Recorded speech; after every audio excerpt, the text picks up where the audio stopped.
ॐ भूर्भुवः स्वः तत्सवितुर्वरेण्यं भर्गो देवस्य धीमहि धियो यो नः प्रचोदयात्।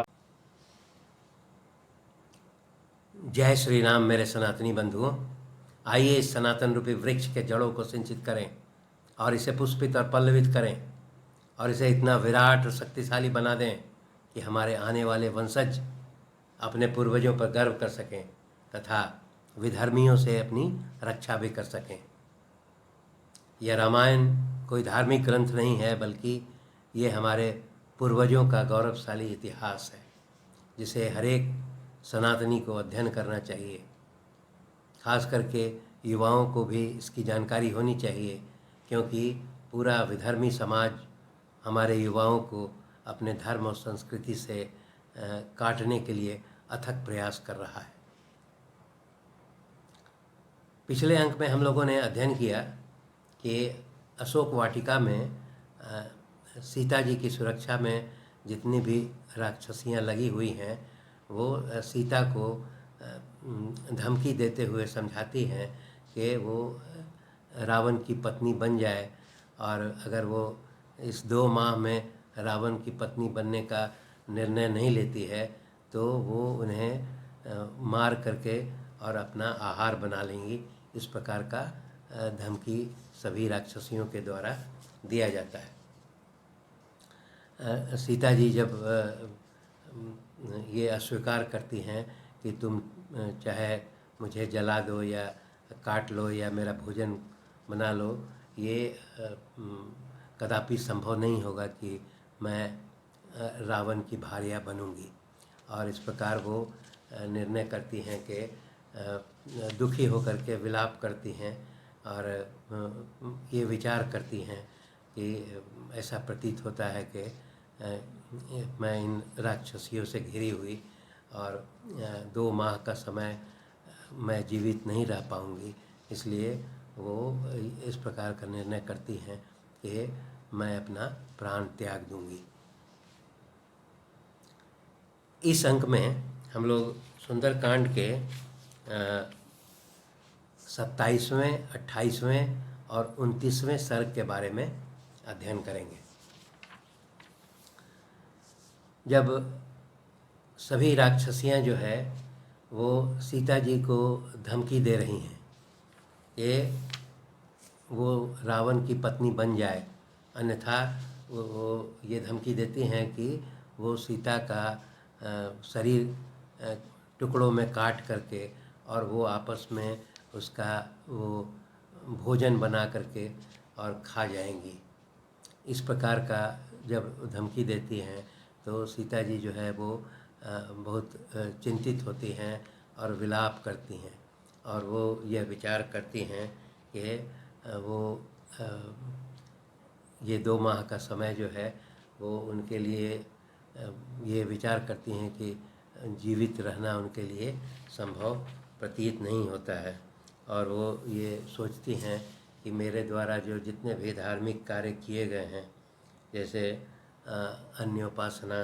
क्षमा, भूमि शयन या अन्य पति परायणता या जितने भी धार्मिक कर्म किए हैं वो सभी निष्फल चले जाएंगे। और वो ये सोचती हैं कि ऐसा प्रतीत हो रहा है कि मैं बिना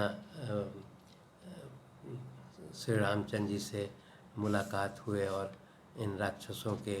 पास मैं अपना प्राण त्याग दूंगी। वह यह भी सोचती हैं कि जब मैं अपना प्राण त्याग दूंगी तो रामचंद्र जी जो है जो अपना अयोध्या लौटेंगे और फिर दूसरी कन्या से वो विवाह कर लेंगे। और इस प्रकार वो ये कहती हैं कि अब मेरे लिए जीवित रहना मुश्किल है, तो मैं किसी अस्त्र शस्त्र से और वो अपना प्राण त्याग दूंगी। और इसके बाद अंत में वो कहती हैं कि वो अस्त्र शस्त्र भी तो कोई देने वाला नहीं है, तो वो यहाँ तक कहती हैं कि मैं अब अपना चोटी पकड़ करके उसी में अपना फांसी लगा करके मैं अपना प्राण त्याग दूंगी।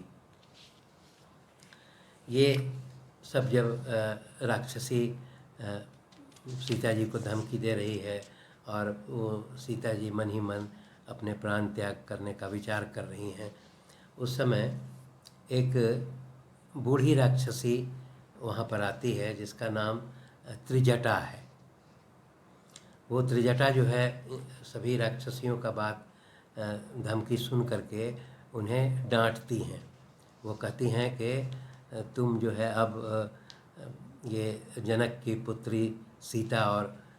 दशरथ की पुत्र वधू सीता का अब आहार नहीं बना सकती हो। तुमको खाना है तो आपस में एक दूसरे का ही मांस बना करके खा जाओ। वह बताने लगती है कि आज मैंने एक बहुत भयानक सपना देखा है और उस भयानक सपना से मुझे ये प्रतीत होता है कि ये सीता और राम का भाग्योदय का समय आ गया है। इस पर सभी राक्षसियाँ जो है वो आश्चर्यचकित हो जाती हैं और त्रिजटा से पूछती हैं कि उसने कौन सा सपना देखा है। तब त्रिजटा जो बताती है कि मैंने देखा है कि एक दिव्य पालकी है जो कि वो जिसमें कि हाथी दांत का बना हुआ है और उसमें 1000 घोड़े लगे हुए हैं और उसमें राम और लक्ष्मण दोनों जो है सवार होकर के यहाँ पधारे हैं। उसके बाद फिर वो बताती है कि मैंने देखा है कि एक बहुत बड़ा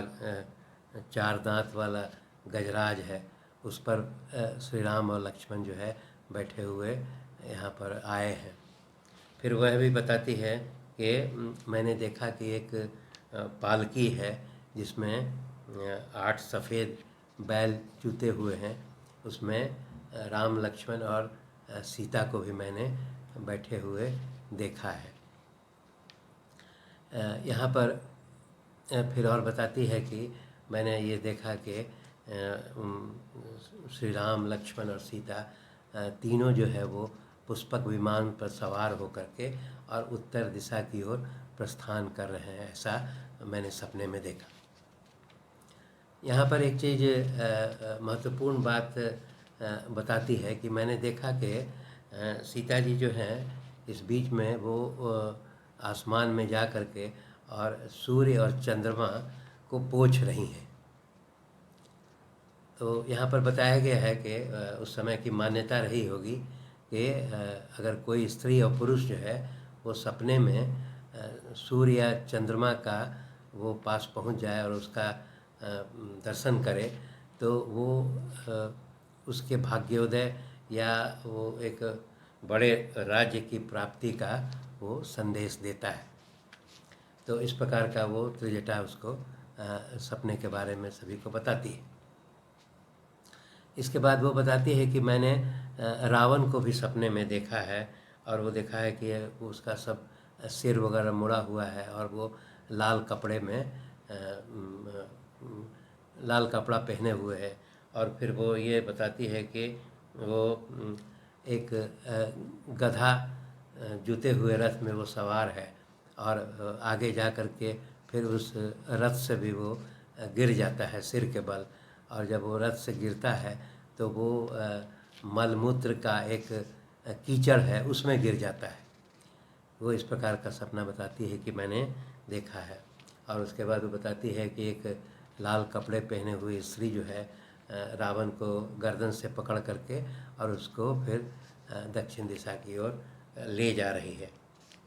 इसके बाद फिर वह बताती है कि मैंने रावण के पुत्रों को भी देखा कि वे भी सब जो है मुड़े मुड़ाए तेल में नहाए हुए दिखाई पड़ रहे हैं और विभिन्न प्रकार के जानवरों पर सवार वो दिखाई पड़ते हैं।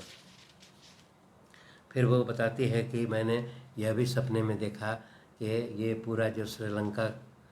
लंका जो द्वीप है पूरा राजमहल के साथ सभी भवनों के साथ जो है वो समुद्र में गिर गया है। फिर त्रिजटा फिर यह भी बताती है कि मैंने यह भी एक सपने में देखा कि श्री रामचंद्र जी के द्वारा भेजा गया एक वानर वो लंका में आकर के और पूरी लंका को जला दिया है उसने। इतना बताने के बाद फिर वो बताती है कि रावण के जितने पुत्र हैं वो भी सब विभिन्न जो सवारों पर हैं और वो बाद में वो गोबर के कीचड़ में जो है वो सभी गिर गए हैं। इतना देखने के बाद फिर वो यह बताती है कि मैंने सिर्फ जो है विभीषण को जो है वो सफ़ेद वस्त्रों में देखा है, और वो देखा है कि वहाँ पर शंख ध्वनि हो रही है और नगाड़े बज रहे हैं, और वो श्वेत वस्त्र धारण किए हुए और चंदन वगैरह लगा करके और सुशोभित हो रहा है। तो विभीषण के बारे में वो अच्छा सपना देखा, ऐसा बताती है। इतना बताने के बाद फिर वो त्रिजटा जो है वो सभी राक्षसनियों को कहती है कि तुम अब जो है सीता को कठोर वचन बोलना बंद करो और उनसे क्षमा मांगो और उनसे उनको प्रणाम करके अपनी प्राण की रक्षा करो, क्योंकि जब श्री राम जो है इनका सीता जी का जो प्राण का रक्षा करके ले जाएंगे तो सीता तुम्हें माफ़ कर देंगी अगर अभी से इन्हें प्रणाम कर लोगी। तो इस तरह का वो बताती है। इसके पश्चात जो है फिर वो एक चीज़ और बताती है कि मैं देख रही हूँ कि सीता का बायां आँख, बायां बाँह और बायां जांघ जो है वो तीनों जो है वो फड़क रहा है, और एक अच्छा शकुन माना जाता है। इसलिए वो सभी राक्षसियों को सीता से अच्छे व्यवहार के लिए कहती हैं। जब सीता ये त्रिजटा की बात सुनती हैं और फिर वो महसूस करती हैं सही में कि उनकी बाईं आँख जो है वो फड़कने लगती है, और उसके पश्चात उनका बायां बाँह भी जो है वो फड़कने लगता है, और साथ ही फिर उनका बायां जांघ जो है वो भी फड़कने लगता है, जो एक अच्छे शकुन को दर्शाता है। इतने में फिर वो यह भी महसूस करती हैं कि उनके शरीर से जो है वो आंचल सरक जाता है, और वो भी एक अच्छे शकुन का द्योतक है। इस प्रकार सीता जी को ये महसूस होता है कि त्रिजटा के द्वारा जो सभी स्वप्न के बारे में बताया गया है तथा ये जो शुभ शकुन जो है उसके शरीर में हो रहा है, इसके सोच करके और सीता जी जो है वो प्रसन्न होने लगती हैं, और प्रसन्न होकर के वो ये इस तरह का विचार करने लगती हैं और सभी राक्षसियों को बोलती हैं कि अगर ये त्रिजटा का स्वप्न अगर सही साबित होता है और ये शुभ शकुन जो है वो हमारे लिए उज्जवल भविष्य की को दर्शा रहा है, तो वो बताती हैं कि मैं सभी राक्षसियों को क्षमा कर दूंगी। और ये जितनी घटनाएं हो रही हैं उसको पवन पुत्र हनुमान जो है वो अपना अशोक वृक्ष के पत्तों की ओट में छिप करके ये इन सभी घटनाओं को वो देख रहे हैं और प्रसन्न हो रहे हैं कि अंततः वो अपना वो ये सोचते हैं कि सभी वानर जो है वो सीता की खोज में लगे हुए हैं, लेकिन वो भाग्यशाली हैं कि उन्होंने सर्वप्रथम सीता का दर्शन कर लिया है, और वो इनको श्री राम से इनको भेंट कराने में वो सफल हो जाएंगे। इस प्रकार का सोच करके पवन पुत्र हनुमान जी वो भी बहुत प्रसन्न होते हैं। इस अंक में इतना ही। धन्यवाद।